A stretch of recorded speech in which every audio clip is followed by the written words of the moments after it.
કુદરતની સુંદરતા માણવી કોને ન ગમે, અને તેમાં પણ જો ચોમાસાની ઋતુ હોય અને પ્રકૃતિ સોળે કળાએ ખીલી હોય તો આપણે સૌ ટિકિટ બુક કરી અને ભાગવા માંડીએ છીએ ઉટી કે મુન્નારમાં. પણ હવે આટલા દૂર જવાની જરૂર નથી. ગુજરાતમાં જ છોટાઉદેપુર, ડાંગ કે એની આસપાસના વિસ્તારોમાં આવી જ કુદરતી સુંદરતા જોવા મળે તો ચાલો લઈ જઈએ તમને એક એવી જગ્યાએ જે બહુ ઓછી જાણીતી છે, પણ તેને જોયા પછી તમે પણ ત્યાં જવાનું મન બનાવી લેશો અને ચોક્કસથી મુલાકાત લેજો. પણ હા, આ વરસાદની ઋતુમાં તમારું પોતાનું અને પરિવારનું ખાસ ધ્યાન રાખજો. દોસ્તો, આ નજારો જોઈ આપને લાગશે કે તમે દક્ષિણ ભારતમાં આવેલા નીલગિરી પર્વત પરના લીલાછમ જંગલો અને તેને ભેટી રહેલા વાદળોને નિહાળી રહ્યા છો.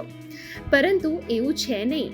કેરળમાં જોવા મળતા આ પ્રકારના દ્રશ્યો તમે નિહાળી શકશો આપણા ગુજરાતમાં.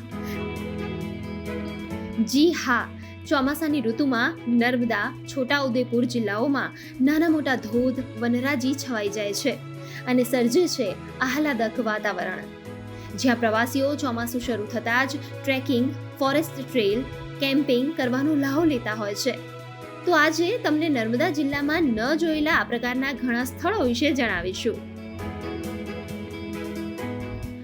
આ છે નર્મદા જિલ્લાના નાંદોદ તાલુકામાં રાજપીપળા પાસે આવેલું દેવહાત્રા ગામ, જે જંગલોની વચ્ચે આવેલું છે, જ્યાં ટ્રેકિંગ કરીને મંદિર પાસે પહોંચતા રમણીય નજારો આપ જોઈ શકો છો.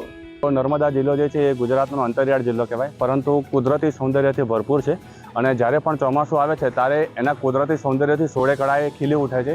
અને અહીંયા આગળ પ્રવાસીઓ આખા ગુજરાતની પણ, ગુજરાતની બહારથી પણ આવે છે. નજીકમાં જોઈએ તો આપણે સ્ટેચ્યુ ઓફ યુનિટી છે, પોઈચા છે, અને એની સાથે સાથે ઝરણા છે, નદી છે, નર્મદા નદી છે. અને પ્રવાસીઓ અહીંનું કુદરતી સૌંદર્ય માણીને ખૂબ જ આનંદ અનુભવે છે. પણ નર્મદા જિલ્લાની અંદર વિસલ ખાડી છે, નિર્ણય ધોધ છે, દેવસાત્રા છે, સ્ટેચ્યુ ઓફ યુનિટી છે, જેવા અસંખ્ય કુદરતી સૌંદર્યો જે હજી સુધી અનએક્સપ્લોરર છે. અને જો એને એક્સપ્લોર કરવામાં આવે તો નર્મદા જિલ્લાનું પ્રવાસન ઉદ્યોગ ખૂબ જ સરસ રીતે આગળ વધી શકે છે.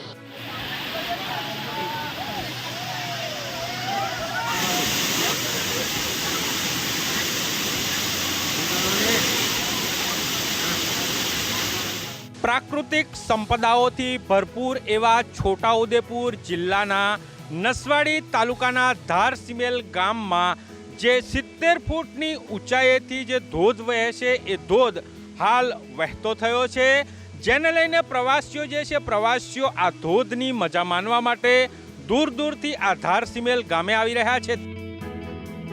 ધારસિમેલનું બહુ સાંભળ્યું હતું કે ધોધ જોવા માટે બહુ આવ્યા છે, પણ અમે આજે પહેલી જ વાર આવ્યા છે. તો અમે અમારી ફેમિલી સાથે આવ્યા છે, નાના છોકરાઓને લઈને આવ્યા છે. તો અહીં અહીં જોયું તો બહુ જ આનંદ થયો, છોકરાઓ પણ બહુ ખુશ થઈ ગયા. ગુડ ન્યૂઝ ગુજરાત માટે નર્મદાથી વિશાલ પાઠક તથા છોટાઉદેપુરથી રાજેશ રાઠવાનો રિપોર્ટ.